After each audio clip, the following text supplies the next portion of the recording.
conseil de pro.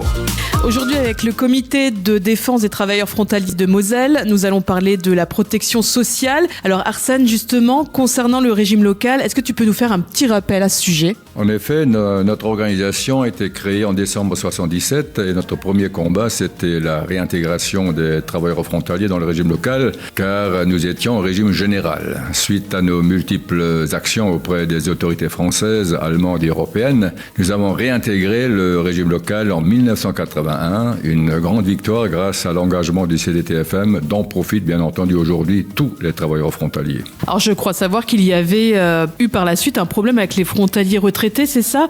Qu'en était-il exactement ? En effet, en 1998, l'instance du régime local à Strasbourg a modifié la loi du régime local dans le but de permettre aux retraités résidant dans les 3 départements de continuer à bénéficier du régime local en cas de déménagement dans une autre région. Et dans cette loi, ont été exclus les frontaliers retraités au motif qu'ils ne remplissent pas les conditions d'affiliation, c'est-à-dire l'assuré doit avoir cotisé au régime local 5 ans avant sa retraite ou bien 10 ans dans les 15 ans avant sa retraite. Et du coup, les frontaliers ont été exclus du régime local au motif qu'ils n'y cotisaient pas. Bien entendu, ce fut la levée de bouclier auprès de l'instance du régime local, du ministère de la Santé et des institutions européennes, signalant que cette mesure discriminatoire était contraire au règlement CE 1408/71. En effet, ce règlement dit clairement les travailleurs frontaliers sont affiliés à la sécurité sociale allemande et en cas de soins en France, ils sont pris en charge par la CPAM qui, elle, demande par la suite le remboursement des frais occasionnés en France à la caisse allemande.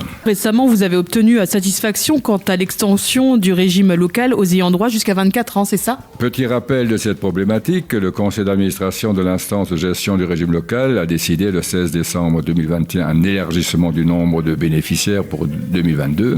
Étaient concernés par cette décision des étudiants, des ex-étudiants sans autre situation de droit et sans ressources, des personnes qui sont à la charge du parent ouvreur du droit au régime local. Les enfants des travailleurs frontaliers étaient exclus de cette réglementation. Nous n'arrêtions pas d'intervenir et relancer l'instance du régime local à Strasbourg, la Caisse nationale d'assurance maladie et la division des affaires communautaires et internationales, direction de la sécurité sociale à Paris, etc., en signalant que les enfants des travailleurs frontaliers sont également concernés par cette mesure et doivent donc bénéficier de ce régime jusqu'à leur 24e anniversaire. Ceci conformément à l'annexe 11 et à l'article 17 du règlement CE 883/2004. Dans sa lettre du 24 janvier, Mme Lustig, la directrice du régime local, signale au comité, nous signale que la problématique est réglée et que l'extension du régime local est maintenant accordée aux ayants droit des frontaliers jusqu'à leur 24e anniversaire. Le comité des frontaliers est à la disposition, bien entendu, des travailleurs frontaliers pour les aider dans leur démarche auprès de la CPAM. Par ailleurs, je tiens à signaler, il arrive souvent qu'au moment d'un changement de situation, retraite ou chômage, l'assuré bascule à tort dans le régime général. Donc là, il faut